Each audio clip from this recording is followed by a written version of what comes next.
Weird. Hey, everybody. Welcome to another episode of Untitled Filmmaking Production Diary. I'm your host, Miguel Ortega, and this is my co-host, Tran Moth. We are sponsored by Lenovo and AMD, and we're basically doing a week-by-week vlog showing the making of a short film using Unreal Engine. Yeah. We did one already called The Voice in the Hollow. This is our second one.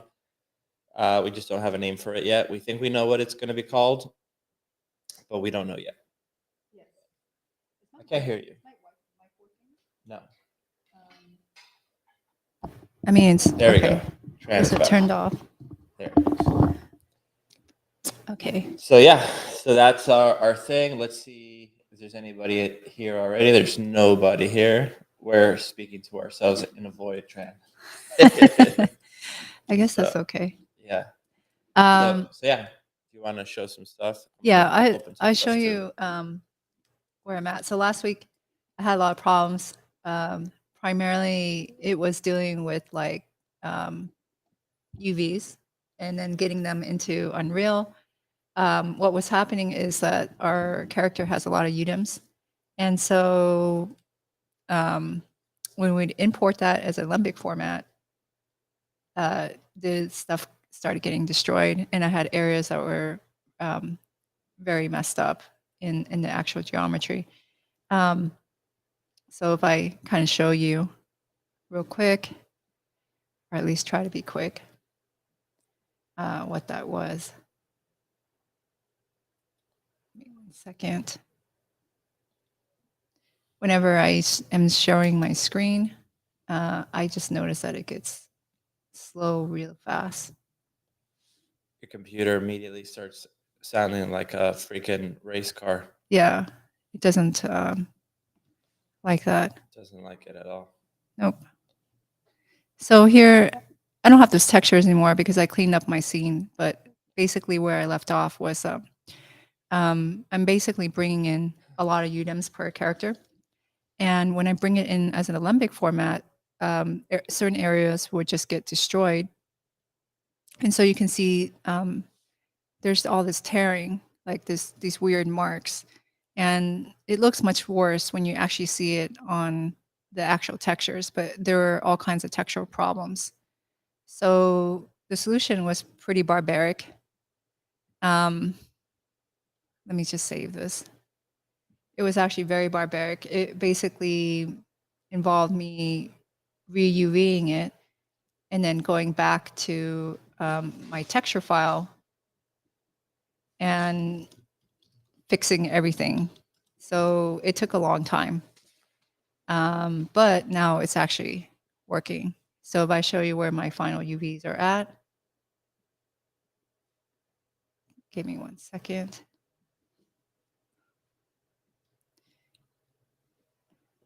So now the solution I had, which I don't really know if this is how you're supposed to do it, I just don't know how anyone else fixes any of this stuff, was basically don't put your UVs on this side. Just keep them on this side and they don't get destroyed. That side being 1 through 4. Yeah, 1 through 4, and then move up. That's just such a strange thing. But I had to do it also with this character that had a lot of UDIMs. The only things I didn't have to change were things that didn't have as many. Actually, I changed this one too. Because I usually would lay them out 1 through 10, and then you go from 11 to 20. That's how it's usually done. But then I find that there's all these problems. So I probably, spent quite a while on that. Let me see if I can find. And what you took a long time doing, just so everyone knows, is you had to then transfer this into your. Well, there's a lot, right? So, like, what I had to do was, so let's say this was my original UV layout for my clothing, and I know that I can't use the last 5 to 10 sections. And what I had to do was just go, okay, this is how I'm going to move it. And I drew a diagram of where everything went. And then I put notes like this becomes this one, this becomes this one, this becomes that one. So I had to make all these notes. for myself, and it took a while, right? And I did the same thing for the body, because this was originally the body UVs here, and then I had to move them. And on top of that, they had different groups inside Substance, because you can't bring in this many UDIMs on one model. So I had to figure out how I broke it up again, and it took a while.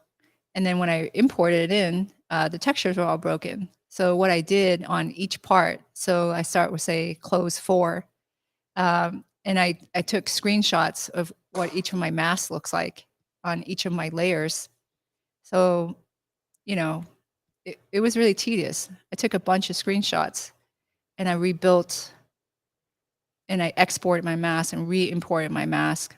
So basically, I used PureRef a lot, and it saved me for taking notes. But these are all like my notes in there. You love PureRef so much. I do, because it saves my butt. Yeah. Like in PureRef, I use this to write my notes, to restack this, and I took more screenshots.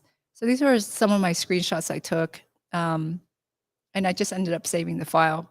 So it took like a day and a half, which is not that bad, but it's really annoying. So, but it could have been worse. But it was a full day. It was a very long first day to get that. And then once I did that, I was able to just export it regularly.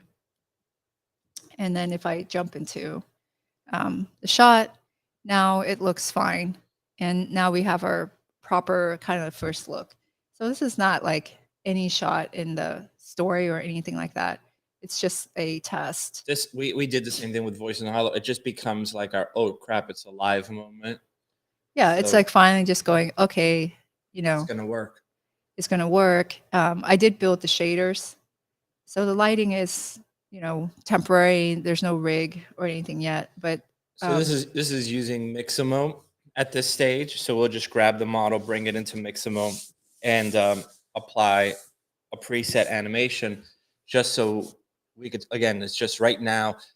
Tran uses this a lot just to test out the clothing to make sure that it could even simulate correctly. So we don't want to send it to rigging, get all of that going. We just rather have the fastest turnaround time, and that seems to be it. yeah. Well, now that the model is fine, then we sent it to a rigger. Rigger is rigging it now, but you just want to make sure that it's all good and you don't have to do changes in between. I mean, you can, but it just makes it, worse. So everything we send to people who help us, we have to make sure that everything is working fine on our end, at least. So that's the test. The lighting, again, I haven't gotten into any of that, but we did manage to build out the shader and stuff. So what's interesting, I think, is the fact that we just used some random mocap. So it's not like it's just mocap of somebody running, and it already gives the character a lot of feeling in the character without. We thought we were going to have the motion capture artist walk a certain way to work with this character, but when we watch this, we're like, this works amazing. Like he looks like such a little guy. Yeah. So that gives us it gives us a lot of information, and especially in how to deal with these type of things. Like, do we need, like what Miguel said, we don't have to have the mocap performer perform as like a little guy. It's just going to translate pretty well. Because this is like an athletic person running, and it does not look like an athletic person running. No, and it's really weird. Like if you look at maybe I can pull the actual original mocap. Bobby R, thank you, sir. Give me 1 second. Thank you, MD Subuntu. Thank you.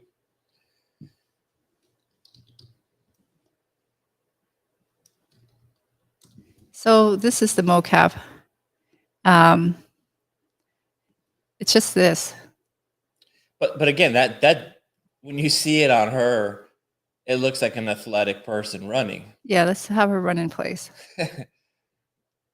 So you're like, this is very generic, very kind of like a sporty run with good form. Very good form, like comic book form. Yeah, and it's, It is comic book form. And if we don't let her run in place, she like gets pretty far. It feels like, she's running fast.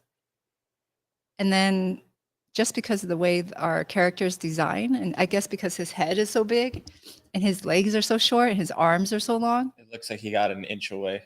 Yeah, he looked like he he didn't run very far. So it's really weird to see that. Like there's such a different feeling with the same exact animation, and just when you change your shapes and your proportions of the character, it changes so much. Like he's got very short legs, very long arms, and a giant head. So he's got no facial animation at all. So this is just completely dead.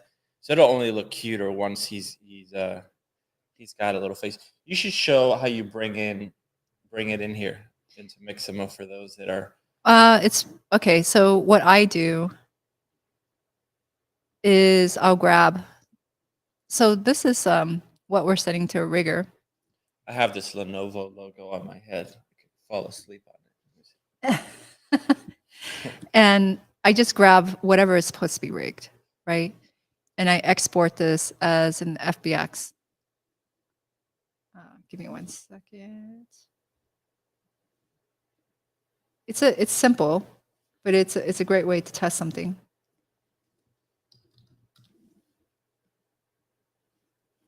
So let's call this caught. And FBX is pretty important so that it doesn't combine the objects into one, keeps it all separate. And then go back to Mixamo. Let me just log in on my other screen.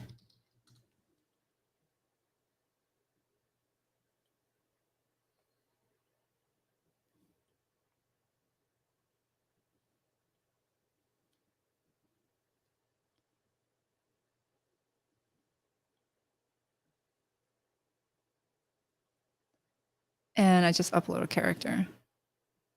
What I like about it is that it just automatically UVs it. It has a bunch of mocap animation that I can use on the character to test out stuff. We will have our own mocap and rig, but we can just see things before sending it off to someone to do it.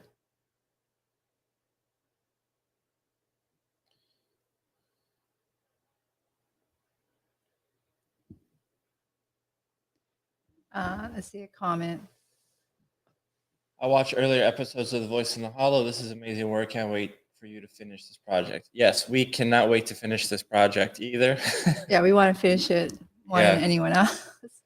But thank you so much. We are very excited to work on it, but at the same time, I think we need like a 1 year break. Yeah. What do you think, Tran? A year? At least a year. I'm like very tired. So that you just get tired. So it's hard to keep up a momentum. You have to work a lot on these things. Okay, so there's this little window here, and this is where you can auto rig. So you just place these points, like there's a chin, here's the wrist, where the elbows are, the knees, and the groin. And you just wait a second, and it's going to auto rig it.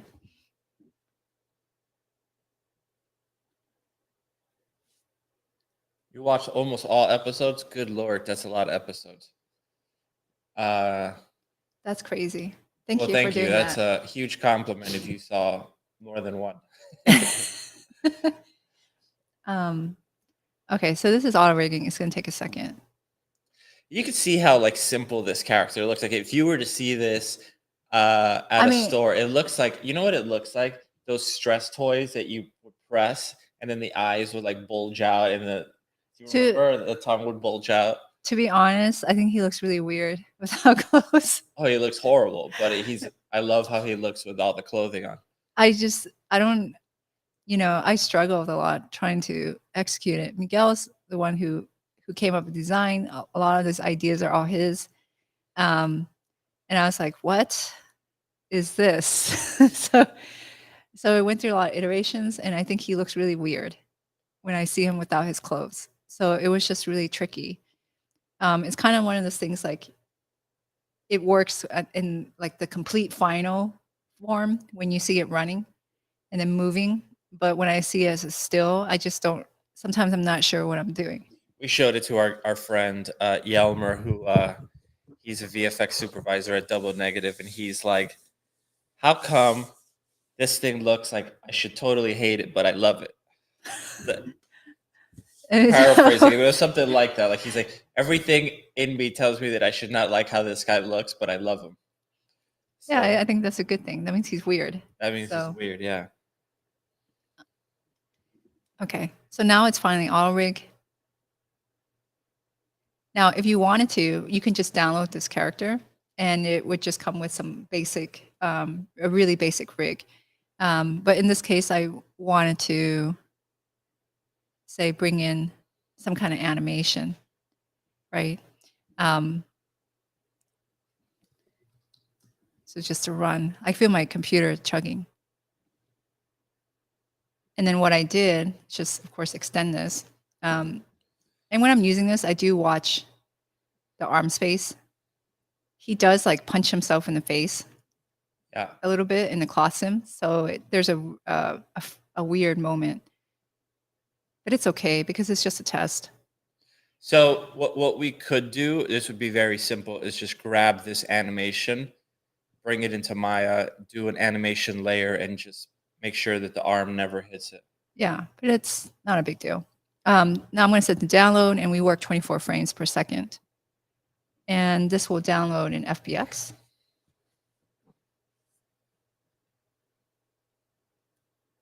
Everything's running very slow today. Give it a second. Okay. And let me just grab that FBX.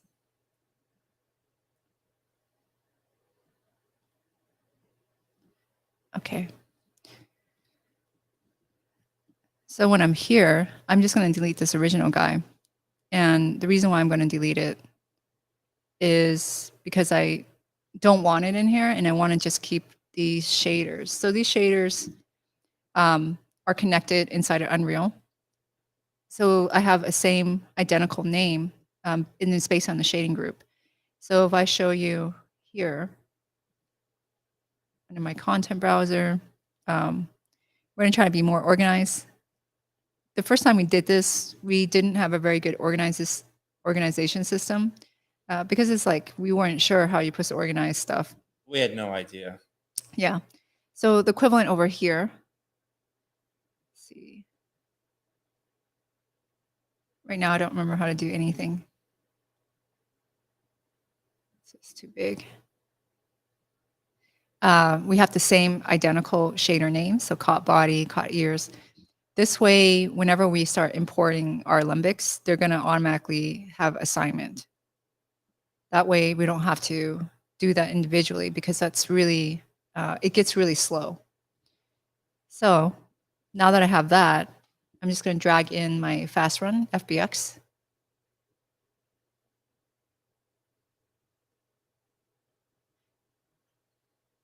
And you can see it still maintains the assignment. Now, the one thing you have to be careful of. Okay, it duplicated that. Someone just asked a question because it was. So, okay, so Mano's asking, do the UVs usually break like that? So they break like that after the fourth UDIM. If you bring it in as an FBX, if you just press the button that says high precision UVs, it fixes it. Yeah, so it's a problem with specifically Alembic. You could get this problem on an FBX file, like say something that you have rigged, but you can. There are options to fix it. You just have to look for UV precision. The problem is us using Alembics. And if you're like a big company, or like for example, if Miguel and I were expert riggers, we wouldn't have to do an Alembic workflow. But the thing is that we're a very small team. Yeah, we would because we're doing all that cloth sim. We would, but we could limit it. Yeah. Right. we wouldn't have to do it as much. But the thing is, it doesn't, in this case, it doesn't have to do with the people helping us. It's just they can only help us for a shorter period of time. They can't just help us for the entire time. So it's just on us to kind of correct these things. Yeah.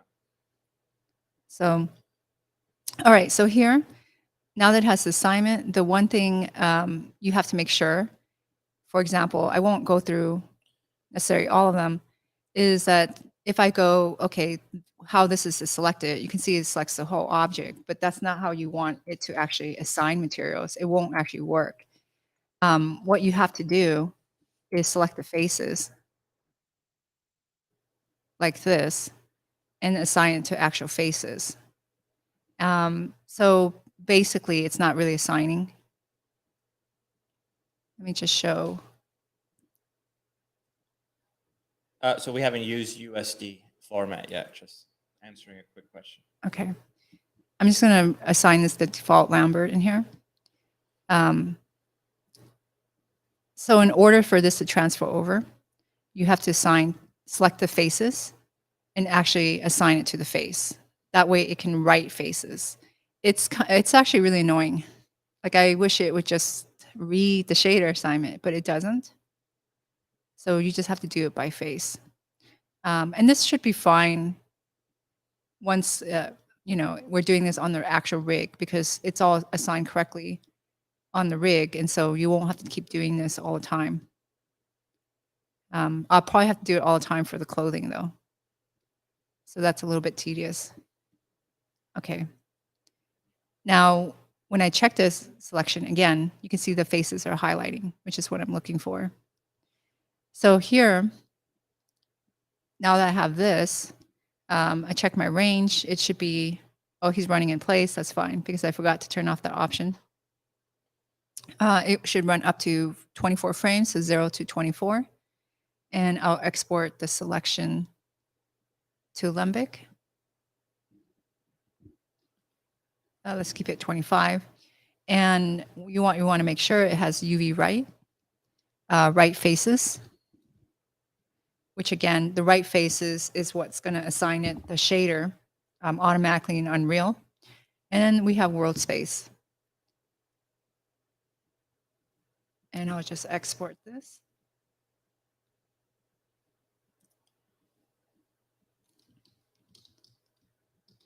Just call it COT test.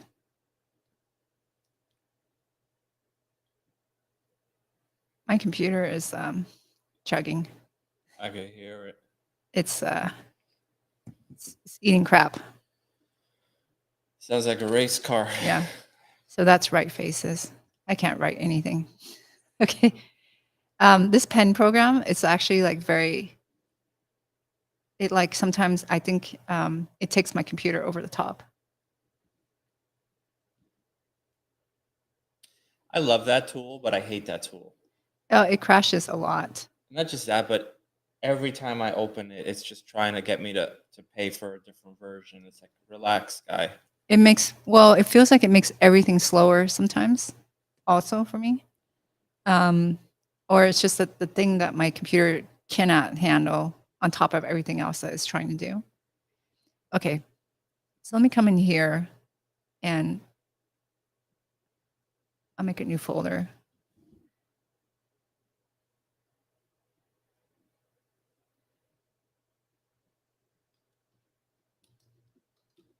I made a couple new ones by accident. And then what I'll do here is just bring in this Alembic. And the settings we use is skeletal. We'll merge the meshes. I'll turn off compression to no compression. Skip empty frames. That's really important. You want to find materials. And I believe the rotation has to be 90 degrees. So it's 1, -1, 1 scale, 90, 0, 0. I usually have this written down, but I believe that's what it should be. I have a lot of notes that I have to keep to myself. So that will take a second. Now, while that's doing that, let me just save this so I don't have to re-import this. Now for this part, there's a couple of things here that I have to do, and this is just because of Mixamo. If I open up the COT file,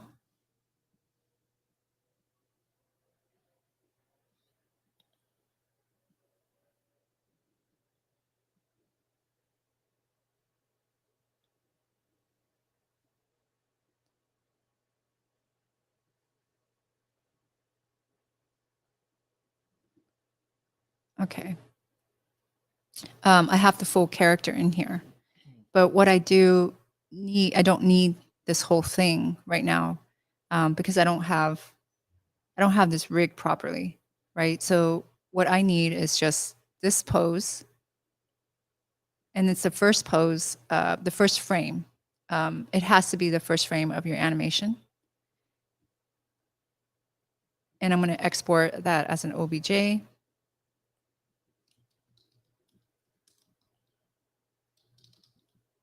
And I label the frame. Then I'm going to go back to my character here. And really, I just didn't set this up yet. What I would have set up normally is my Marvelous file would only have this body in here.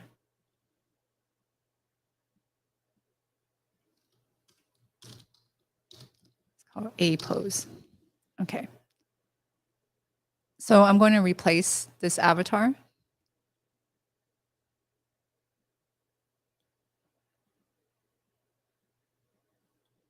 Just with this version where it doesn't have the clothes. And again, these are extra steps I'm taking because we don't have a rig yet. And then what I'll do is import the first frame of the animation, which is this right here. And instead of replacing it, what you want to do is change this to a morph target. And I set the frame count pretty high, like 99. That way it's going to ease into it a little bit better. And you can see now it's starting to blend shape into that pose. And the more frames you give it, the more relaxed it will be. So after 99 frames, it should hit that pose, and you can see the clothing is simming into that pose. This is a bigger step because this character has a lot of clothes where last project our characters didn't have so much. So it's actually very important because of all the layers here. It's hard to get it to morph. It's very easy for things to interpenetrate, and then you have to start all over again. You can't start your sim with interpenetration. It's just going to turn into a mess.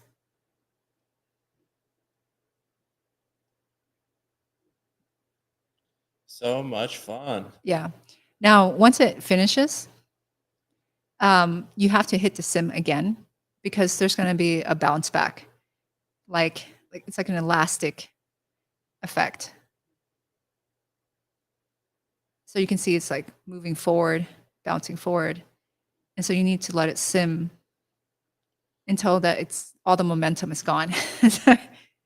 If you sim it really fast and you go, oh, let's just do default, which is 30 frames, it's just going to really be like an elastic band snapping back because it's moving too quick. But that looks fine. And then what I'll do is import the Alembic. And I'll make sure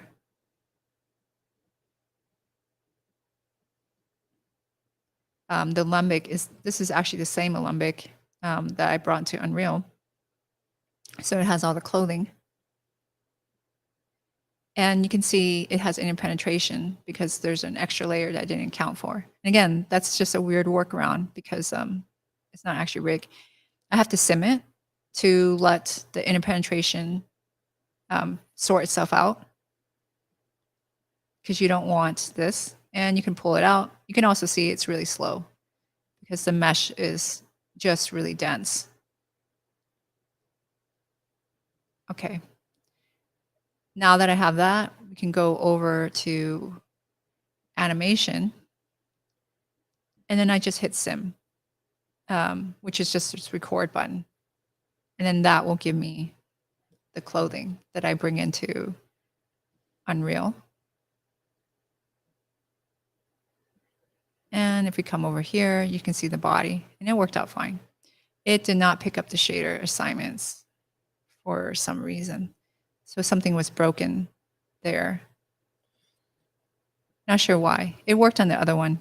You could set the frames per second on the export. Yeah, you can set it to that. So it's a couple of settings too. You don't forget to change it in your sequencer. Because I think when I make it default, it's like 30 frames. Yeah, default is 30. Yeah. This didn't pick up the shader assignments, but I made a mistake somewhere. So maybe a namespace. Maybe. I'm not sure. But I know it works. So it could be a setting, or I didn't assign it correctly. But in any case, that is how I'm getting these characters in. Now, I do have the shader set up. So let's go through into that. Give me 1 second. I get confused by my own stuff.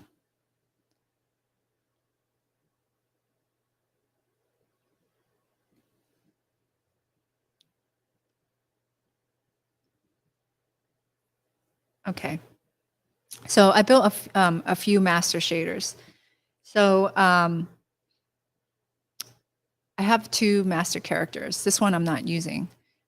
This one is without it having SSS.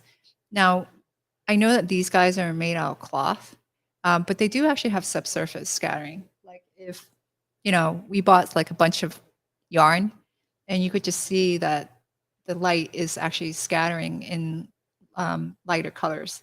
So even though he doesn't have skin, his shader setup does have SSS. So what I did for this one is I set this to just material domain is surface, the blend mode is opaque, and I have a subsurface profile. And then what I create is one of these profiles here. You can see I have one for the character, one for the cloth, and a separate one for his ear. You can create that pretty simply by right-clicking, going material, and creating subsurface profile. And so now I have one here. And in here, you have these controls, and then you have the color, which I'll get into in a second. What you want to do is just make sure it's connected into the actual material. Now, once I have that, I have a couple setups going on. The clothing is probably the more complex material. It's actually simpler on the body, right? As far as my albedo, let me just walk through here, these steps. I just have a white temporary texture, and it's all going through a lerp, so it's being multiplied. So this is the Fresnel section, right? This little window right here, because I want to make sure that it feels like it has this white glowing effect. On the edges. Yes. And it's a little bit hard to see because I just have this on white. So this is going to a lerp, and in the A is the dark color.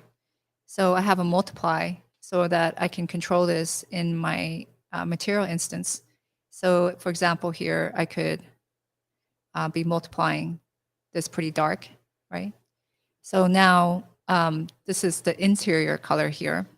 And then I have the light color, which controls the outside. So I can also control the value here. And the point of this is like, as you rotate around the ball, it would always be white on the outside. Yeah. Right? So that's the Fresnel effect. That's the Fresnel effect. You see it on a lot of soft materials, and that mimics the look as if there's like hair. Like if you ever look at a peach, it's got all this fuzz, and the fuzz is like this outline of white. It's total Fresnel on it, and clothing like that. It has this kind of light look. We're not going to really appreciate hair like at the distance. Like I already brought in some hair, and if it's very far away, it might be kind of hard to feel that effect. But at a distance, you can still feel something like this without having to get a lot of hair. These are made into material parameters. That way I can control this in the actual shader. And what's controlling how they blend is the alpha in the lerp, and that is being controlled by a Fresnel function. Now, the Fresnel function has, let me use the mouse, has a parameter into the Fresnel power, and the power controls how much Fresnel it actually has, right? So you can see here, as I increase the value, it's the outline becomes tighter, and as I decrease, I get something like that. And then I have, again, this is made into a parameter, so I can control it in my instance.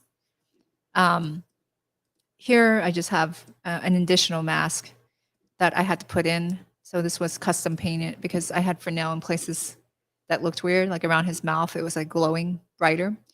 So we're constantly having the rims or the edges appear brighter, and it didn't look good on his mouth. It looked very strange. So this is the Fresnel section. And then this here, this is just standard.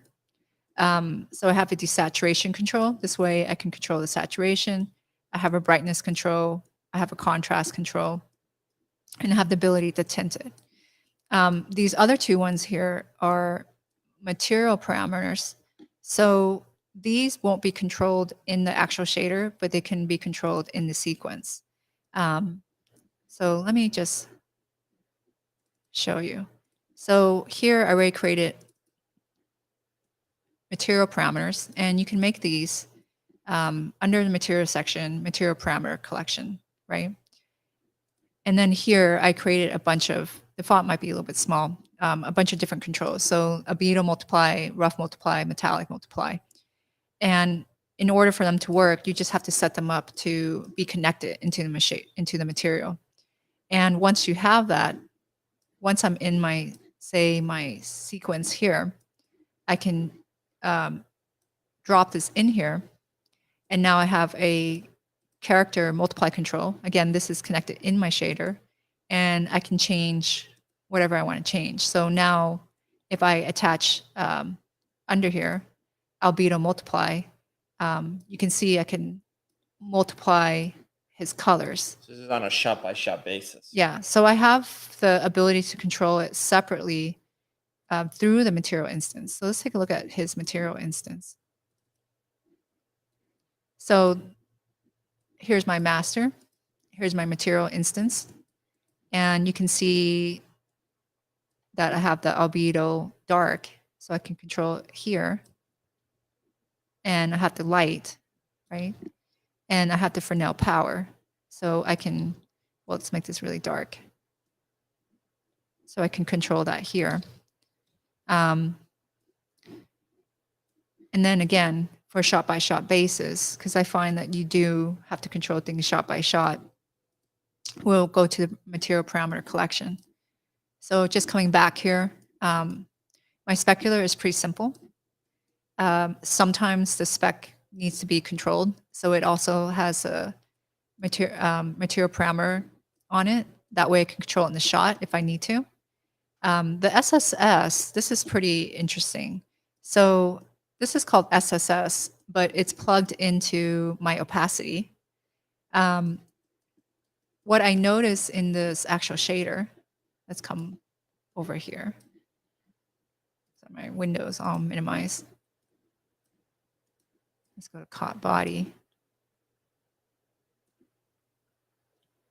Here.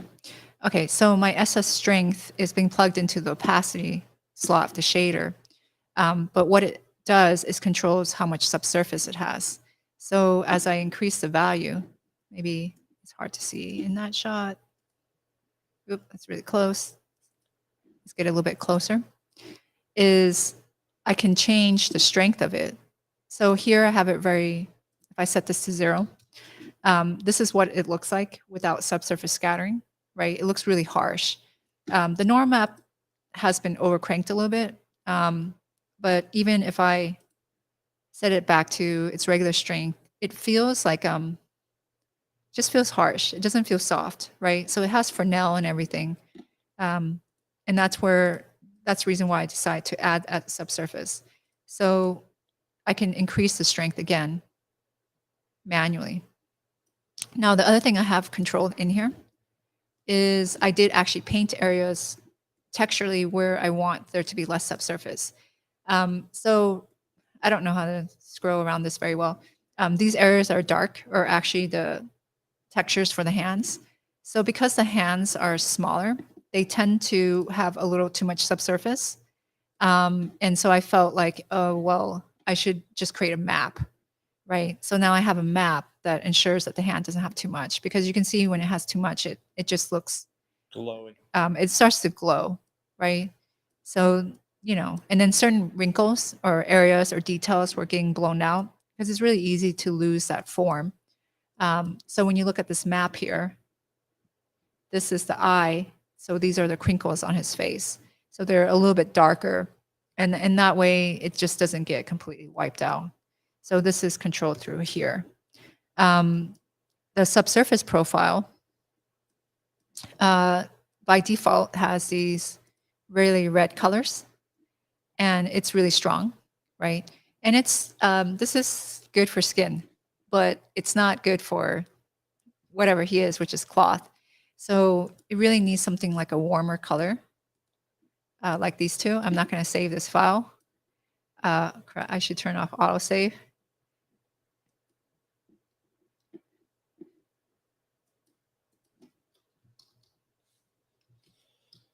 I'm trying to find that. Bobby R says that it reminds him of Maya Hypershade. It's similar. Yeah, I think that if you're used to this, I think this is fine. I don't think I've auto-saved yet. Did I auto-save this? Because I don't want to ruin. I think my character did save. Ah, crap. Okay, so I had ruined that. I have to go fix that. I always turn off autosave. I don't like autosave. Give me 1 second. Does anybody have any questions while Tran Fixes my file that I just broke? Yeah.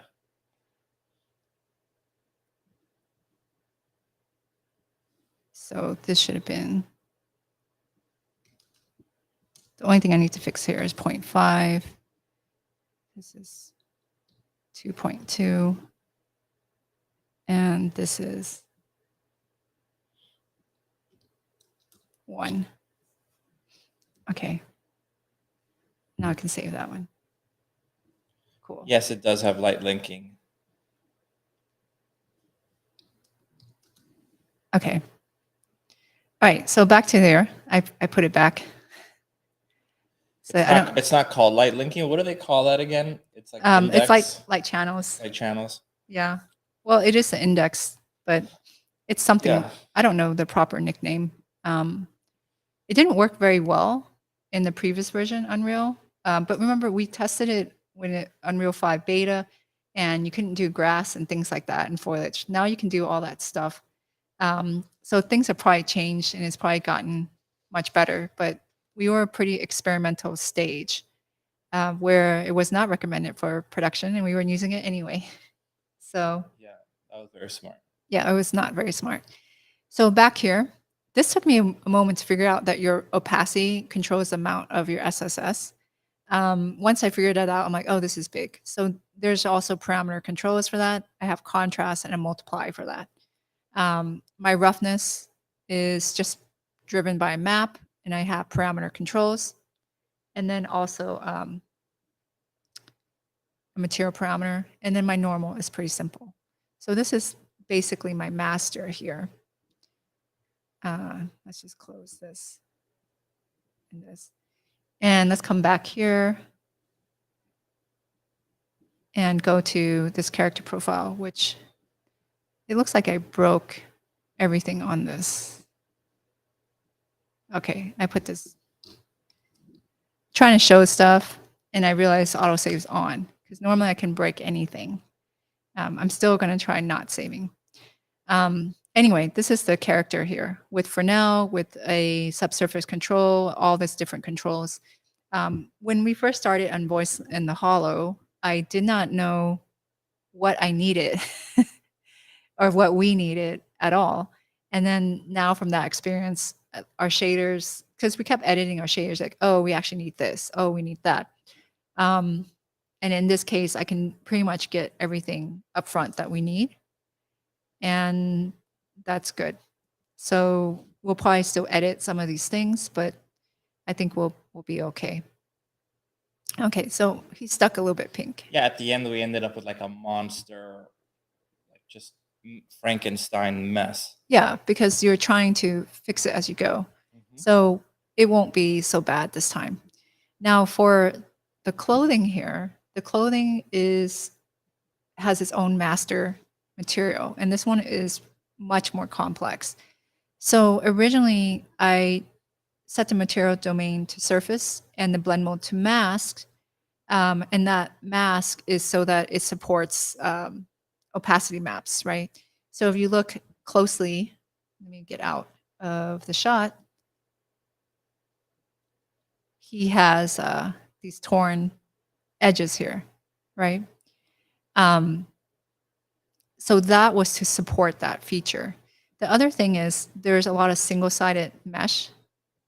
You can see I still have problems rotating.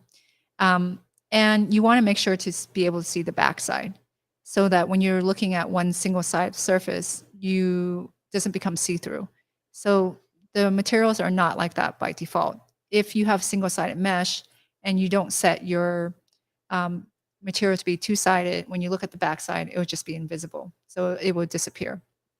So I have this set on. And what I realize here, I also have Fresnel. But let's come over here into the shot. And let's go into material instance. What I realized is that it did need some kind of subsurface scattering on it. So here it's just being controlled through the profile. It cannot be controlled through the opacity because the opacity is actually driving literally the opacity. So it's a little bit, again, more complex. So here, if I want to control the cloth, it will be driven through here. By default, you can see that is a lot of subsurface, right? And we don't need that much, but if it doesn't have any, what it looks like is it looks really harsh. So the clothing had like these kind of hard shadows. And I think cloth in real life, it does scatter light, right? Like if you think about, or it has translucency, it allows light to go through it. So if you think about a curtain hanging in front of a window on a really sunny day, light is going to pass through if the cloth is thin enough. So it'll probably pass through most curtains. And without subsurface, I feel like it doesn't really do that. I do have another parameter built into the cloth, which is the subsurface, which is not the subsurface profile, by the way, that's actually separate. So I have subsurface profile and I have just the subsurface on, but it looks like I think it's been deactivated. So if we come over here, we can see if it actually still is working because it might not anymore.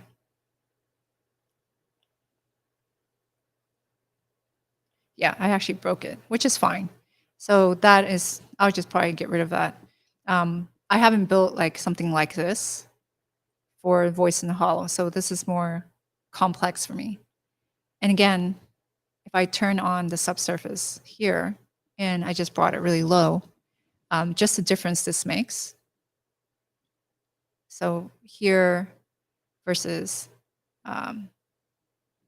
having some just makes it so much softer to me, at least for me. Yeah, no, it does. Yeah, I don't know if you can tell through the screen. I can totally tell. It's very, very little. Like I don't want it to, look like that because it looks like a gummy. But I feel like it needs something. And we're just going with warm tones instead of like gray tones. I think it helps it a little bit. So that is the materials on these guys. Primarily, that should be it. So my face, my eyes, shared and then the ears all share same master material, and the clothing has its own specific master material. The one thing that was really complicated about the clothing, let's see if I can find this one here, is the material assignments. So this is, as you can see, is one mesh, and it has a couple assignments. So this is a pain in the butt. And the reason why it's like this is, let me pull up the pen, is I have opacity maps.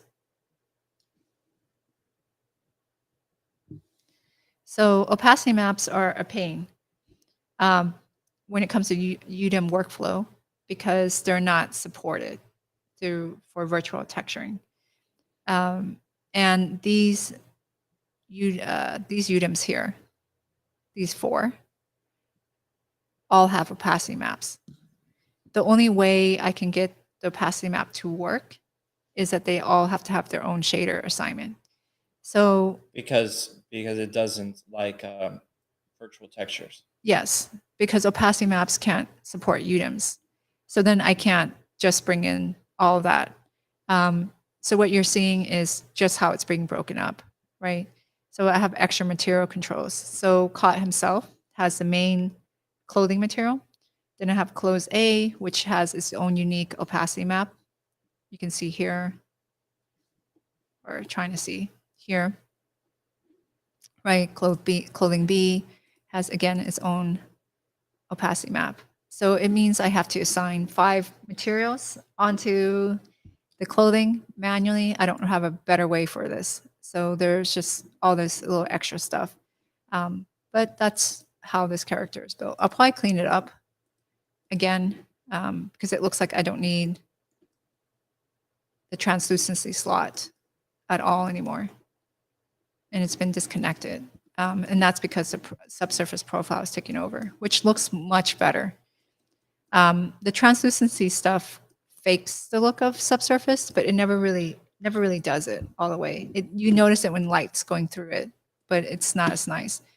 To me here, what's really impressive is that everything has subsurface, and I'm seeing it at real time. I've never had that. So normally what would happen is it would take a really long time to render this. So if in particular, a character like this that has subsurface on everything, you would, just to preview it, to try to look at it in our regular pipeline would take a really, really, really long time. And now we can just see it running real time. Like, I still have to be really cheap in, the pipeline that we had before. I would never put subsurface on the clothes. We would never do that because it would take so long to render this shot if we did that. Would it look nicer? Yes. But it would also it would just kill us. You know what I mean? Yeah. Like, imagine, okay, you want subsurface? Go ahead, put on everything. Put it on the fruit, put it on the plants. Technically speaking, everything almost everything has subsurface to a certain degree. Yeah. It does, but you just wouldn't do that. Wouldn't do it. No. Bobby's asking, with everything added, how many characters can you bring into a scene using Alembic cache method? On the voice in the hollow, we had scenes that had maybe 20 characters in total. And we probably could have pushed it more. At that point, it just becomes your graphics card. Yeah. So you can bring in quite a bit. I wonder what it looks like with path tracing. What does it look like with path tracing? I don't know, because I haven't tried it yet. Just turn on the button. Where is it? It's like under here. We did not use path tracing. There, wait, go back. Path tracing. I hope something doesn't take a crap. So, computer. Is that path tracing? No, it froze. There it goes. Let's see what it looks like. Very green. Subsurface does look more like subsurface, though. It does. I think it has too much. I think that's what happened here. Oh, this was not supposed to be here. I just basically broke all these values when I was scrubbing around. Actually, it's really interesting how a lot of these principles really transfer over. So when caught turned green, I'm not surprised. Usually, like in V-Ray, if you have too much subsurface, your stuff turns blue. So it's not really that weird to me that the colors would break. What do you think about the quality? I think it looks better. It looks better. It looks like V-Ray. Yeah, that's really interesting.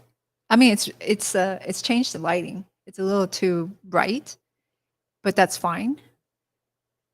But well, there's more bounce, is what it is. It's now like just like V-Ray. There would be a more natural bounce. It looks pretty nice. Yeah, that's cool. Let's turn it off. Just go to lit. Yeah, they both look good, but I do think it looks really nice. Yes, this looks more like what I'd want it to look like.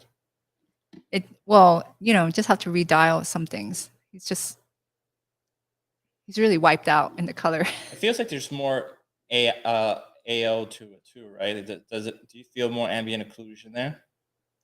I do. Am I crazy? No, I feel that too. I think my skylight might be too bright. So we didn't use Path Tracer on Voice and Hollow. Well, we couldn't. We couldn't because it didn't support a bunch of stuff. Yeah, we were not on version 1.5. These rocks look really funny. Am I crazy? They got really. They did. They broke. They broke. So is it breaking with nanite? So look at the shape. They became really low poly. Right around here. I can't do anything. Ooh, okay. Right around these rocks. 100%. I bet you there's some way. You see those rocks are round again. But overall I like how it looks. You cannot preview this fast in Maya at all. I would never put this much surface on anything. I love the fact that I can though. I think that's it like blows my mind that we can put subsurface on everything. And it just takes it like a champ. You used to have this idea that everything in games has to be lower. Actually, everything in games in this game engine is much higher. All right, so I don't know if this is still the same, but it says the path tracer. This is May 22, so this is a year ago. So a lot has probably changed. It says the path tracer currently does not support nanite meshes and uses the fallback mesh instead. Oh, that makes sense. Quality of the fallback mesh, you can change the fallback relative error parameter down to 0 in the mesh properties editor window. Yeah, but I did that one time, and it made my whole scene really slow. Like just try it on the ground, just on that one. Select the problematic model, and then let's do unlit real quick. Hold on, because you can go here, and so the fallback mesh. Fallback relative error. Set it to 0. I did this before, and it took a very long time in the previous version. That was faster. Okay, so let's take a look here. It's still polygonal.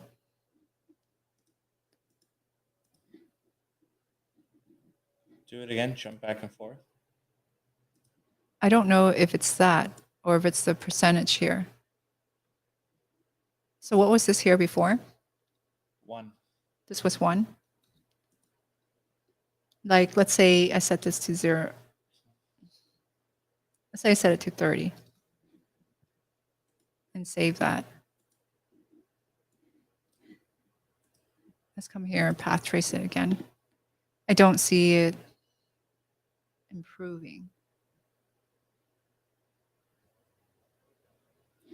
The current implementation of the HDRI backdrop component leads to double counted illumination in the path. So it is doubling it up. What's doubling it up? The HDRI backdrop leads to a double counted illumination. Okay. And that's affecting the rocks? No, I think that's why it's so bright. It's much brighter. That's a separate thing. But in any case, we'll figure that out, what to do with that. But this looks really nice. Yeah, but if it doesn't support nanite, we're screwed. No, I think it would just be slower. So I think getting path tracing to work is pretty important. I think the clothing is scattering really warm, though. You think that looks better? Yeah, I do. Yeah, he's giving good advice. I would say first. Save shit. What version of Unreal do you have? The latest. Which is what? 5.1.1, I think. I don't. 5.1.1, blah, blah, blah, whatever this is here. I checked a couple of days ago. Yeah. Like 2 days ago. And it didn't have anything past that. Anyway, that's interesting. I'm not going to save this. That's what I have so far on this character. And for me, just to have all the math materials ready to go, that takes some time. And the other thing I have to show is, I'm just going to close this because I did a bunch of crap I didn't want to do. Don't save it. Okay. We started on our second character, which is this guy. He doesn't have any clothes yet. his name is Mayo. Yeah. So it's Cotton Mayo, and this is Mayo. And he's smaller than Cot, so he's shorter. He's like up to his eyes. He's supposed to feel like a little brother. So, you're going to see it in the size difference. He's very much inspired by like Beaker from the Muppets. But the idea here is his eyes move like chameleon eyes. So they move differently. And then he only talks 2 words at a time. Yeah. And Mayo is always the first word of those 2 words. And the chameleon eyelids like open. Like buttholes. Tran doesn't want to say it, but that's what it is. But they don't blink like regular eyes. Like Cot has like regular human eyes, and this one does not. I don't know how to visualize his facial performance. Like, I don't know. What does he look like when he smiles? This is the neutral pose. So that's he's not like sad. That's just the face that this character has. Yeah, he's kind of weirdo. He's a weirdo. Like that's the whole thing with him. He's you're not sure what's wrong with him. That's actually one of the names of the project that we're considering. It's called "There's Something Wrong with Mayo," and so this would be our Mayo guy. Yeah. Yeah, I like the name. There's Something Wrong with Mayo a lot. And we want him to be kind of borderline serial killer, kind of Carrie. But he's super loyal to his best friend, which is Cot. Yeah. He loves him. Yeah. And he's got crazy powers. So. No, and he's a good guy. He's a good guy. He doesn't have a bad bone in his body. But just don't cross Cot. Yeah. Yeah. So that's this character. So very much, you can see the mouth is very much inspired by Beaker's mouth shape. Yeah, let's pull up Beaker. But of course, he looks nothing like him, but very, very inspired by. Yeah, Beaker is, when you look at the Muppets, they're quite simple. Beaker is, well, I think that's a CG. That's like it's okay. You get. Everyone knows Beaker. Yeah, that's Beaker. The mouth shape. It's just a cylinder. It's literally a cylinder with like a slit, like a curved cut, and then the mouth just opens up. And by the way, we didn't like aim to make it look like Beaker. Like we just started doing the designs for him, and they were like, "What does this remind us of?" And then we're like, "Oh, it reminds us of Beaker. It's probably in the back of our head somewhere." Yeah, it wasn't it wasn't intentional. It was just not intentional at all. It just kind of happened. It just kind of happened, and then you're like, oh, it was probably that's ingrained in your brain somewhere. Yeah, But, yeah. I think so. It's one of those things, not on purpose, but we acknowledge that it's there somehow. So Go back to him. yeah, they're quite different. Yeah, they're completely different. But And then the chameleon eyes, I like the idea of that because I want him to just look like there's something wrong with him. And by the eyes just looking in different directions, you're gonna be like, what the hell is this guy? The they're other really, thing, really small eyes. yeah. So- The other thing with Mayo is he's the only one that could like walk on walls or walk on the ceiling. You don't explain why, but he's the only one that has that ability. yeah, There's something wrong with him. So yeah. So yeah, that's good. Should I show this thing? yeah, you show your stuff. So give me a second. So last week we talked about how we started on the bad guys. So here's the bad guys. So as you can see, these guys are all made out of fabric. That's the big thing. Cot is made out of fabric. Mayo will be made out of fabric. And what is the arch nemesis of cloth? It's the moths. So these are the evil moths that want to eat our And they're like little super, characters. super evil looking. Yeah, and the whole idea. Let me see if I could find an image here.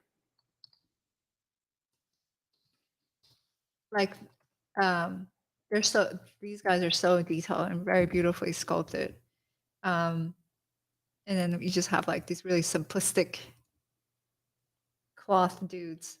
And this is kind of the proportions that we want. So this would be like our characters to like a great white shark is a great example, or like this right here, right? We want the scale to be gigantic. The difference between the two of them. These things are ginormous demons trying to eat our little guys. Yeah. So that's they all live in this place called Death's Head Mountain, and Death's Head is this species of moth, which of course we completely exaggerated and made it look like They have like their shape on their back looks like a skull. Yeah. In real life. In real life, let me pull one up. Yeah, the wings look really nice. And this was modeled by our friend Vague Sadan, who he's amazing. He's just super talented, and I've been wanting to work with him for a while. And this seemed like the perfect opportunity. So you could see here, there's a shape in the back that feels like a skull. This is the skull from, they use this guy a lot in Silence of the Lambs. So I always like that. And when I told Vega, I'm like, I want this thing to have like a skull. He took it to where he would naturally take it, which is the most evil freaking looking thing I've ever seen. Wings are really, really good. They're very beautiful. Yeah. Very beautiful. You can see the underside. And it's what I love about this is that it's the total opposite of our characters. Our characters don't have any sharpness. Everything is rounded. Yeah. And these They're guys all are round. all sharp. Everything is sharp about them. And that's kind of why I thought it was good to have someone else design the monster, is because I didn't want it to feel like it was coming out of the same language, right? Like we're like, just do this the most demonic looking moth you could possibly imagine, and don't worry about what our thing is going to look like. Yeah, I mean, I think our thing works because they're not made out of skin. You just go, oh, they're like a toy. Yeah, because they are made out of cloth. So that's just how they are. you know, I told him to make the thing in the back, the little pincher, make it very phallic and just disgusting, and he just like nails it just instantly. I'm like, damn, that's pretty intense. Those eyes are. Yeah, we'll get to the eyes. Those eyes are like, give me the heebie-jeebies. Yeah, in a good way. Just beautiful, beautiful, beautiful Yeah, work. very beautifully sculpted. So yeah, I'm super happy to work with this guy. He's amazing. We're gonna have him on the stream, and he'll go through his process. And he did make how many versions did he do? He did like 8 different versions, and this was the one that He just knocked them out. we fell in love with. It's just a really, really good artist. You know, I really believe in like casting your concept artist, and it's like if you just cast the right guy, if you don't just go, oh, this guy does concept art, just hire a concept artist, but you hire the right person for the job, they're just gonna nail it right away. That's the same way with our poster. We just got a guy that just had the style we want it right away, and of course they nail it immediately because that's what naturally comes from them. Same thing with this guy. Like we barely had to ask for many changes because he's just the most fucking evil designing bastard around. It's amazing. So I love it. Yeah, it looks fantastic. There's so much to work with and textures and shading and lighting. So we're really glad. Yeah, super happy to have him. The one thing that I think I may ask for is I like these antennas looking like moth antennas, but I almost want them to look more like antlers that take on that shape, right? So that they would be more like this, and then this one would be like that, and then this one would be like that. Do you see what I mean? But they feel more demonic that way. They feel more demonic, yeah. They still would feel like moth antennas, but that they just feel a slightly bit more evil. Those eyes really gross me out. Yeah. In the best of ways. We don't want these guys not to be scary. They're not supposed to be cute. They're very polar opposite to the characters you're making. I had a very hard time trying to make characters that feel like caught. Like I don't do cute. We both wanted to be cute. So it took a moment, right? Yeah. Went through iterations, like weird looking, like really weird looking at some points. You know, this would be the type of character that I would normally probably do a really good job at, but I'm just too busy with the script and getting all that stuff out of the way. I got to focus on that so that, you know, I just got to delegate this stuff, and this is the best guy to do it. So I'm really happy we chose him. Yeah, I'm really happy he was willing to do this for us too. So feel pretty lucky. Look at that. Yeah. Really beautiful sculpting. Just beautiful. Like there's, you know, the better someone sculpts something, the easier is the texture. Yeah, because you have all that information. That's all in there for you to pull out. Cavity maps, curvature maps, everything. The worst thing is when you just get something that's just not there. You just don't have enough to work with. What do you think about fur on this guy? We can put fur. I don't know. Maybe in certain places, just like little tufts, right? Yeah. Because I do like the hard shellness of it, but if we can avoid shot modeling on this, we can get a lot of fur on it. Yeah. No, I think we can avoid shot modeling. Of course, because if you really think about it, it's all, with the exception of the face. Yeah, and the body is just like just like they're just parents. It's just a worm, basically. Yeah, but it's a bunch of rotation points. Yeah, so the legs, they're just joints, really, that you don't need deformation. The legs wouldn't really deform, or like the elbows or whatever you call those joints. Yeah. I would think so. If we can do that, then we can have a lot more control and fur. Yeah. But yeah, let's see what we're hearing here. So yeah, the patches of fur would enhance. Bees have it. Yeah, I don't want them to feel like a bee. I want them to feel like a moth. But moths have even more fur. But no, they don't have more fur than bees. Bees are pretty hairy. So yeah, but moths look cute with their, like whenever you see those close-up images of moths, they're very cute looking. So, the big moths are beautiful looking. The big ones with all the fur, they kind of look magical. Yeah. So we don't want it to be like that. Mm-hmm. Just like I wouldn't want to put it on the skull. No, of course not. That's too fun. Yeah. But yeah, I mean, I think that's all I have for today. If you have anything, Tran. Not really. I mean, I have in here, let's see, Mayo version 1, which is nothing.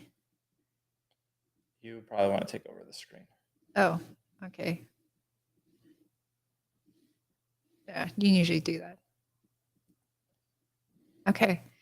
I mean, we have some certain ideas. Like Miguel has some sketches, and we wanted him to have like his clothing is like very different. So with the way Cot looks, the society is going to feel a little bit closer to Cot, and Mayo is just like his own thing. One of the things that we want to have on him is like MC Hammer type pants. So I could try to start blocking it out just with the time we have left, and we'll see where that goes. So I'm just going to do a very basic block out first. So what I did is I used the free polygon draw, right? It allows me to draw a shape. And I tend to just do symmetric pattern with sewing. And I'll copy this, Control C, Control V, and then grab this. I see my manipulator is weird. I'm using an older version. So if you're using a newer version, you don't have to worry about that. Okay. And then I'll do symmetric pattern sewing with the other side. And what that does is it just keeps it mirrored. That way, when I change one side, it's not going to change too much. Normally, in the butt part, I'm definitely much more used to the new version. You want to make sure there is a, let's give it more space, a little hook back here. And that's just for the butt. He doesn't have a big butt though, right? It's like really small. And in the front, I want to make sure it also has that little hook. What I'm doing is just going into this edit tool here, going to edit curvature. And curvature is what I prefer the most because I like these Bezier handles. So there's two modes that you can do that gives you curves. There's curve point, which gives you a point like this. And then when you want to manipulate it, you can't do that in the basic edit. If you do it, edit curvature, and you go back to just the basic edit, what you'll get are, it's not showing up, you get like these little handles. And so that allows me to control the shape a little bit more. So I prefer that. The pants here, if I could keep it straight, I would. It just makes things a little bit easier. But we'll try sewing this. So I'm going to sew this across. I'll sew this across. And I don't have the legs closed, which is fine. I'm just going to move these in. Now, it's possible that the clothes will fall down if I sim it like that. So what I'll normally do is I'll mouse over a section here, hold W, tap on that. What that will do is just pin that. So it prevents it from dropping all the way down. The one thing that will be hard for the pants is he doesn't have a waist. He's just like a jelly bean.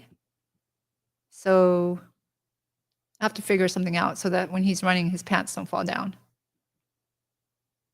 And I would like not to have to pin things everywhere. You could pin stuff or tack things during simulation, but it would be easier if we could just design it to work.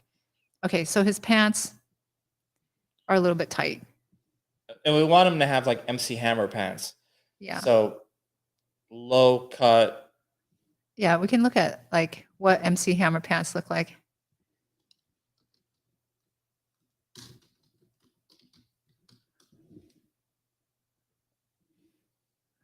Like this. Yeah.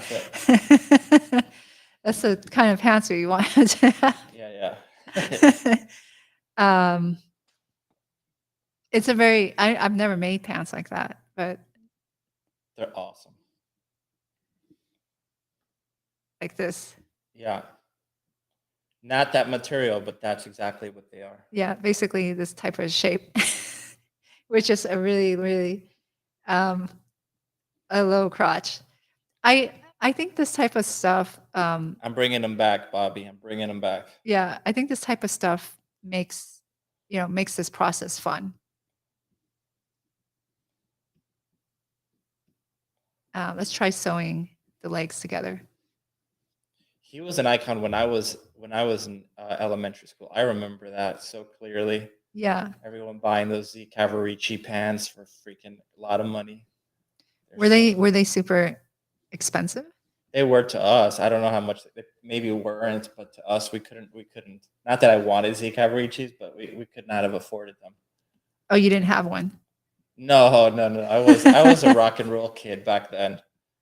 I remember I was a little kid when that song came out, so I wasn't at the stage where kids care. I didn't care about clothes. Yeah. So, but I remember everyone really liking that song.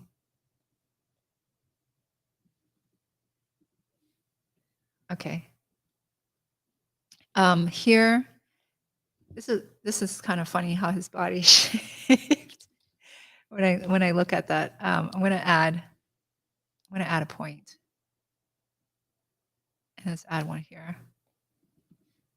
So I think that it needs some kind of hip. And I can smooth that out. So it's not so polygonal. But maybe there's a little bit long now.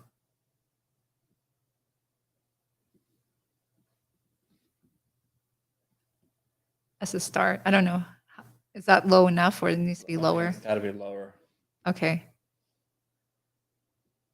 I wonder if we'll have to do some stuff for the animation for like mocap. Like I would just put those sort of pants on the person. Yeah, like we'll find MC Hammer pants and put it on our actor so that they run as if they have like a really low crotch. Bobby, let us borrow your MC Hammer pants. We know you have them hidden somewhere in the closet. So anyway, these are really weird. I can smooth out again these hips. Let's bring them up and maybe just let this curve out a little bit. They're not like, this shape of clothing is just not like existent in real life because no one, this is a character and it's not a real person. So like this. These are weird. Yeah, cool. I love them. We probably want to have some kind of pattern. But maybe what I'll do is, keep this very basic for now. This is a very strange looking pattern. It blows my mind that that's what pants look like. Like if I was to make pants, that's not how I would have cut the fabric. You would have made 2 tubes? Of course. Yeah, that takes a while to figure out when you're first starting. The coat would be, what we're thinking is like a button over one. So I usually will just start off really basic first. So this will be starting off as a t-shirt shape without the sleeves. Symmetric pattern with sewing. Copy it, Control C, Control V, and then this piece will be in the back. MC Hammer pants were totally Miguel's idea. Yeah. And the whole thing, his shirt has to, I want it to feel kind of like Dr. Zaius from the original Planet of the Apes. So it's like Dr. Zaius meets MC Hammer is his outfit. Yeah. Let's give him some side because it's too thin. And sleeves will be a little bit big. So I think the whole armpit hole could be a little bit large. They're going to be kind of floppy. Let's just curve these in. Let's curve that. And then the back of the neck, we'll just let that be a little bit straighter. And then just sew these together. Sew the shoulders, and we can sew the sides. And the back here. Okay, so now we have like a basic shirt. I mean, it's kind of funny just seeing him like this. Yeah. This character didn't take us that long to get here. Where we're both like, okay, this is how it looks. Cod was very hard, and I don't know. It was just I just had such a hard time.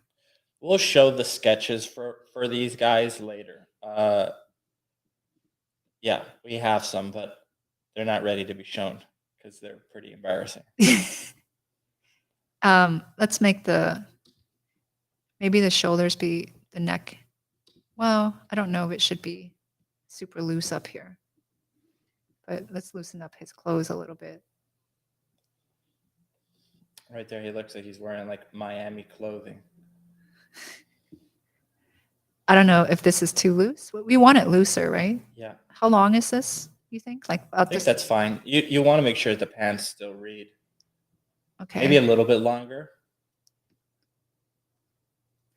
The other thing that could happen is like once we put the clothes on, we can be like, maybe we don't like the proportion of the torso or things like that, or we want to change the shape. I wonder if this is something we want to taper, like not be so loose at the top here. Let's make the sleeves. And I would never make clothes like that on a real person, like with this kind of shape. I think it's weird, but this guy is weird. It's not like a normal person. We'll do arm. So this is the start of a sleeve. And what I'll do is I'll select the opening, these two edges, and at the bottom, my arrow, it adds the two values together. So it's 41.38. And I want to make sure these can meet that. So this is 39. This is very sharp, but once I soften these or round them out, they should be larger. So this is 41.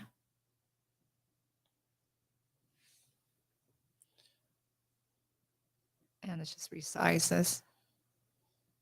Chatty on fire. What's up, man?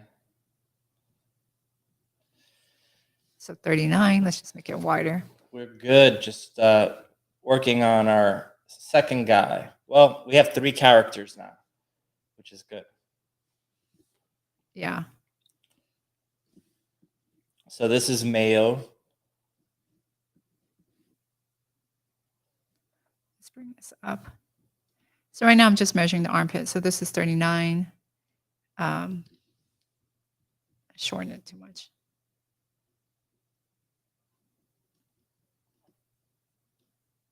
So the length is 41. This is 41. It's a little bit longer. But so technically speaking, if you were to make this for real, like could you give these patterns to someone that could sew? Well, I think there's actually a separate program called Clo 3D, which is supposed to be also from Marvelous Designer, and that's made for actual fashion designers. Isn't this made for actual fashion designers? Well, they broke it into 2. Oh, they did? Yeah, and this is like when you're in CG. The things that you're not taking account is like you need to have seam allowance. Like because you can't just sew this edge, that edge. Like when you look at clothing, like if I look at my inside sleeve, you have a little bit extra. Yeah. Yeah. So that you have stuff to connect to. Yes. Or else you would lose that. No, half an inch or whatever. Or else your clothes would just look really funny if you literally sewed it from edge to edge. But could you import this into that program? I don't know. I would think you can. I heard that when people are using it, it's not that different. It's just more technically correct. I see. And we don't have to really bother with that. I can see why they separated those.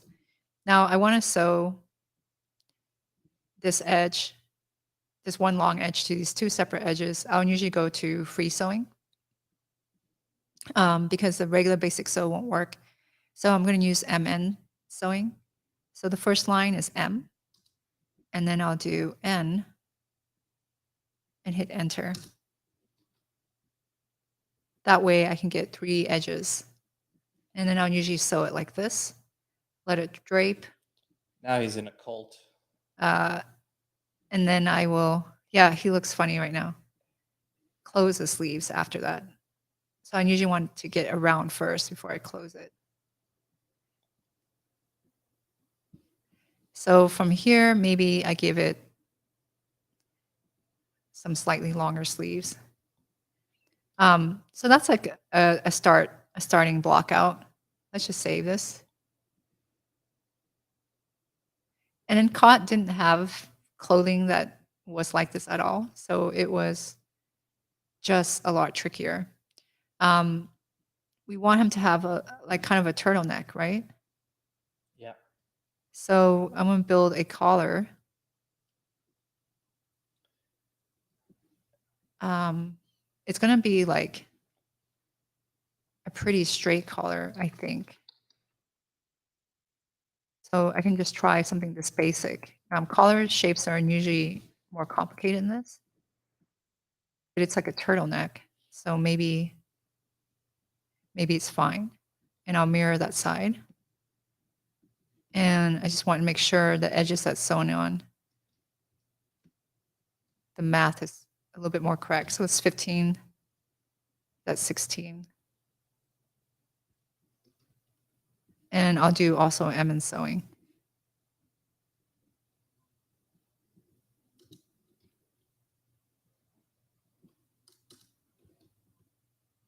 Let's see what happens. I think that the fabric's going to crumple. So I'm just going to create a new fabric property, tinted pink, just so I know what it is. And this fabric property, I'll set it to trim grain full leather, so it's more firm.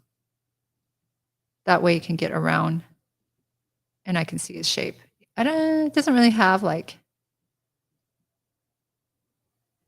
I don't know if he has enough neck, or maybe we should open up the neck. Like, no, I think it's fine. It's fine that it's a little short neck. That's part of his character. I would just give it like a ribbing to it. Let's shorten this. And then I want to sew these back edges together like that. And this would be sewn together too, right? Yeah.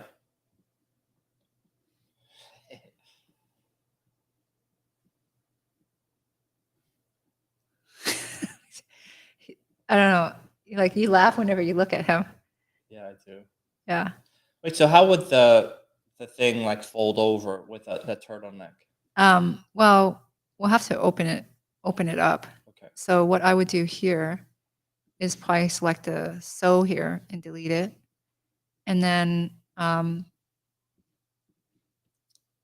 let's just put these two next to each other. So you could just visualize it. Yeah. I can select this edge. Selecting the wrong edge. This one. Right click. I don't want to actually do it this close because I need to be far away, but it does the wrong thing. That's fine. I'm going to offset pattern outline. What that does it will extend it. Right. So I want it to actually fold over. So maybe I don't know how far. Is that too I much? think that's fine. Okay. So let's just say okay. And then that gives me a flap. And then now it's just to figure out which one I want on top. His right hand one. This one, right? Yeah. And then the bottom one, I'm going to sew it on the inside. So here, let's put it back before I moved it. I can't see through it. Let's see the order. I'll bring this to the front. So I know this edge I want to sew onto this piece. So this edge right here. That way it doesn't flap around. So I can create an internal line.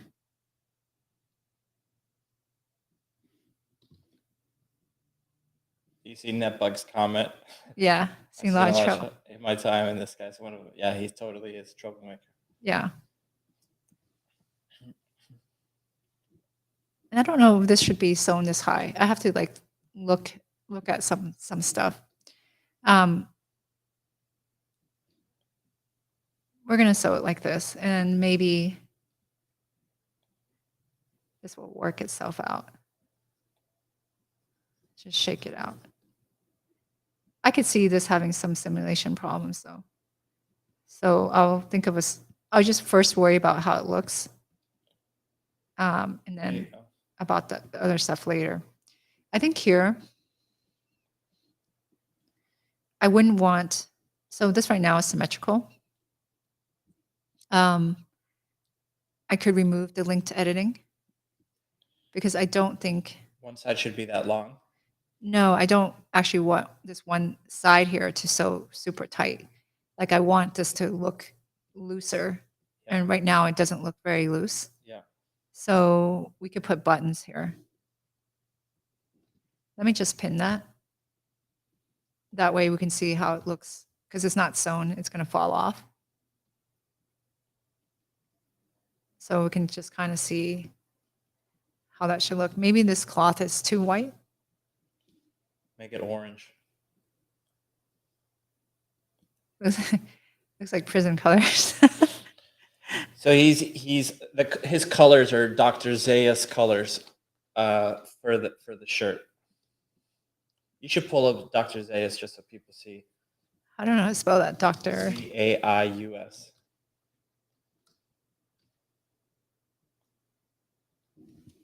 Z-U. No, Z-A. Okay, Z-A-I-U-S. Okay. Oh, yes. Those are the colors. Yeah. Those are the colors. And Miguel was talking about like making buttons or something that. An homage that feels very much like that on his left side. Yeah. So we can build the buttons separately and just import them in. But yeah. Again, they won't look like that, but it'll clearly be an homage to. I love this movie, the first one. I have a bunch of Planet of the Apes toys. Yeah. Okay. I have every single Mego Planet of the Apes figure ever made from the 70s. I love them.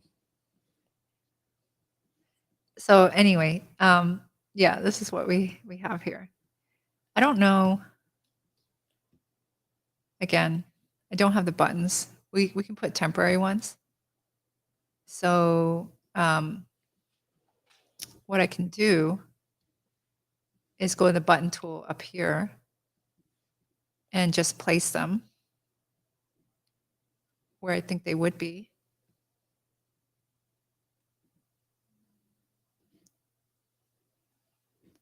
Let's put a couple, just put 3 for now. They're not lined up very well. I can move them. I can put an internal line if I want them to be straight. So one thing I can do is just create a line like this. That way, when I place these buttons, they're not just completely zigzagging. And I can resize the button. Let's see, because we want them pretty big. Oops. Not that big. And the buttons will be shaped like the runes on Dr. Zayas. Yeah, so these would be just temporary. Yeah. I'll put buttonholes. The equivalent side. Okay, so I need to clean up my measurements.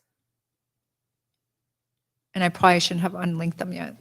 But that's fine. I'll just do this later. Right now, I'll just see this as like a conceptual stage. So the buttonholes would be around here. And this is like really freehand sloppy. Maybe you want it sloppy. I don't know. I can move this. Now, what I can do now is I can lock these buttons to the holes. And so now they'll be in the front. This one takes a moment. There you go. It might be a little thin, so I can go back to my button, give it some more thickness.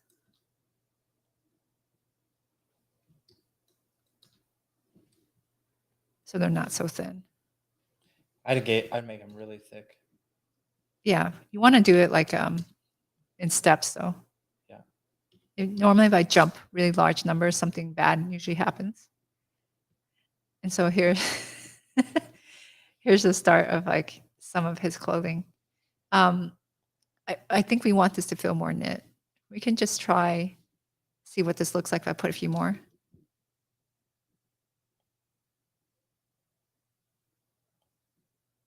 These placements don't make so much sense.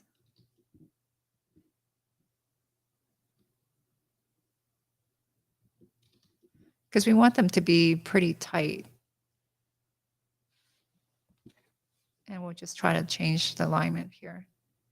Maybe this being messy works. I don't know. Yeah. But I can come back and measure, redo it. And I'm going to lock these guys here. And so we can see how this looks. Maybe there is a square one in here. So if you go into the library, there is one square one. I could swap it out too, like this. What do you think of that? Yeah, I think that's better. It's actually really thin. So let's change it to 13. All right. So we're starting to get To get the look. Get an idea of where we're going with this. I think things that contribute for it to look more like a knit sweater would be just giving it like the end sleeves, like they're just being cut off, so they look like kind of pajamas. Yeah. I can offset an internal line to determine how high that sleeve is. So I can say maybe here. And then what I can do is just cut and sew it. Right, so now it's a separate piece. And I think here, maybe just letting it be straight. Right? And it could be a little bit tighter. So it's smaller. And so then it starts to feel like it's being bunched up. Mm-hmm. And we expand the opening here. So it starts to feel a little bit puffier. It's also on low resolution. So if I come over here and I reduce my particle distance, let's say 12, it's still pretty workable. Right, I'll get something like that. So now it starts to build that up a little bit. I can get more detail. If I want to do like the ribbing, I can offset internal lines, give it more, and close the distance. So maybe something like that. You know, and again, these are just thoughts. Then I come back and I'll clean it up. Oh, layer clone. We'll do it over. Layer cloning over. Let's do it under. Layer cloning, you have to do it each one. So let's do it under, which will clone a piece underneath here. And I'll do also this piece underneath. And for these two, Jacob is asking if you work with the cloth until it's final and marvelous. Yes. yeah. All our cloth is final for us in here because it just, you know, remember like a lot of what we're doing is, I'll never think it's the best way of doing it. It's just the easiest way for us and gets us the result we want. So I'm going to put some air pressure. So let's see so that this puffs up. So now it's like a little bit poofier. Certain tricks I can do is resize this. So on my weft, it's 100, which 110%. If I do 110, it's going to be 10% wider. So it might give me something more puffiness. Yeah, something more, make it puffy. I do tend to turn off the display of the internal line. Just because sometimes I don't want to see it. Right. So, and I'll probably, Let's see. and I think the bottom part needs that too. Yeah. It needs this same type of ribbing down here. And then that will make it feel much more like a sweater. Don't you think? Mm-hmm. And then same thing here. So I also think this color, let's try assigning the same fabric. And up here, maybe we'll do the same thing. Maybe this is his neck is really short. So let's make it fit more comfortably. Yeah.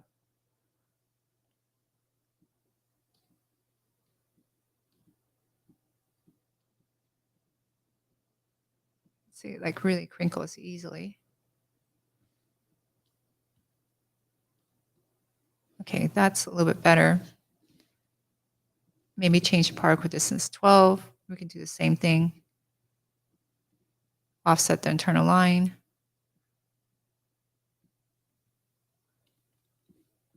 And then we'll layer clone under.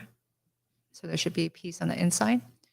Now, what I'm doing here that I didn't explain last step is I'll flip my normals. That way the normals are correct on the back side. And we'll sim it, and I can give it air pressure. If your normals are not correct, because the normals are applied according to, the pressures are applied according to normals, it could look really weird. Not really seeing any air pressure. I think maybe it's just too short.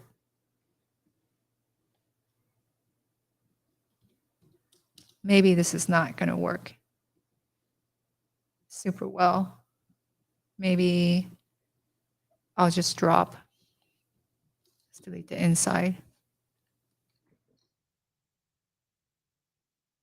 And we'll just layer clone under here. Flip the normal. Maybe it would just kind of poof up.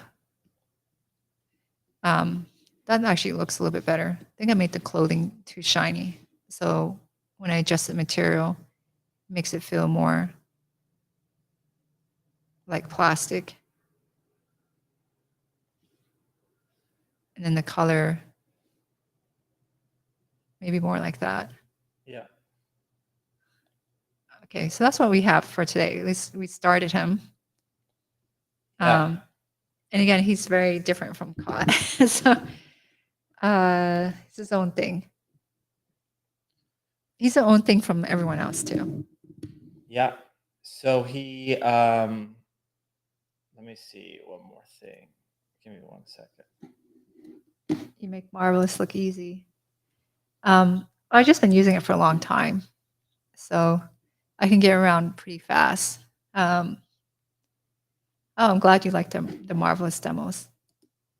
I think it's just like I start with the most basic shape and everything, and then I just build out from there. Like if I go, oh, I have to make this jacket, and it's super complicated.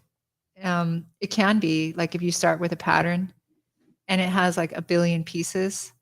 So sometimes what I'll do is just go, let's just start with a really simple shirt, and everything. You can kind of think of it as everything is kind of a shirt, like a t-shirt, and then you can just add and modify.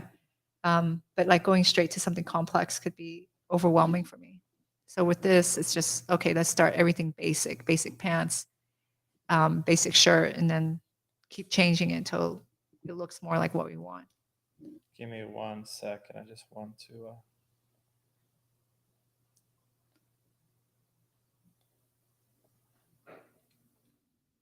Over at Miguel's screen. So MC Hammer Pants. So yeah, so that's that. So that was Mayo. This is our Moths, like we showed. So thanks again to Sadan Vague. So he's in Ukraine right now, going through some hell. So the fact that he's able to do this stuff during the hell that he's living is pretty amazing. So big shout out to him. And yeah, and then our little cot. We should have the faces soon. So can't wait to do that. So we are going to put a film grain on these guys, but it'll be much less than on Voice in the Hollow. This is kind of, whereas Voice in the Hollow was more inspired by like the 60s and 70s. I think this is much more inspired by Jim Henson's stuff in the 80s. Yeah. So it'll have more of an 80s look. Yeah. Yeah. Yeah, that is I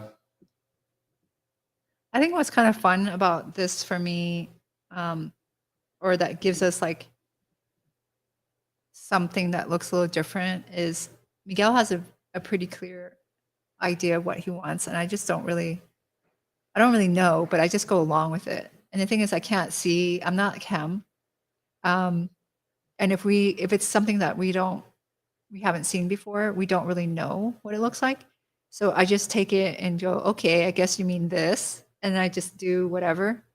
And I have my own ideas, and it ends up just kind of working out. it works. But we're like thinking two different things, not intentionally. Like I'm trying to think the same, whatever Miguel's thinking, but it ends up something different because it's not going to be all what I think. It's going to be yeah. But I try to go, okay, so this is what we're going to do, and then I make a weird interpretation of what he means, and then sometimes it looks bad and sometimes it works. Well, most of the time it looks bad. So yeah, until we get it to work. But yeah, guys, so thank you so much. We appreciate you guys coming on here. Yes, thank you for coming on the stream and hanging out with us, and we totally really appreciate the comments and stuff. So like, oh, we're not completely alone. If you want to follow our work, you could follow us here on Instagram. And next week we will be in Cartagena for the film festival where we're showing The Voice in the Hollow, which will be pretty cool. Yes, and thank you to our sponsors, Lenovo and AMD, for sponsoring us and making this possible. Yeah. Lenovo, AMD, new sponsor, and of course Gnomon and Alex Alvarez for making this happen, and James in the background helping make this all run smoothly. So thank you guys, and we will see you. Hold on, let me see which one it is. Okay, we will see you guys next time. Bye-bye. Bye, everyone.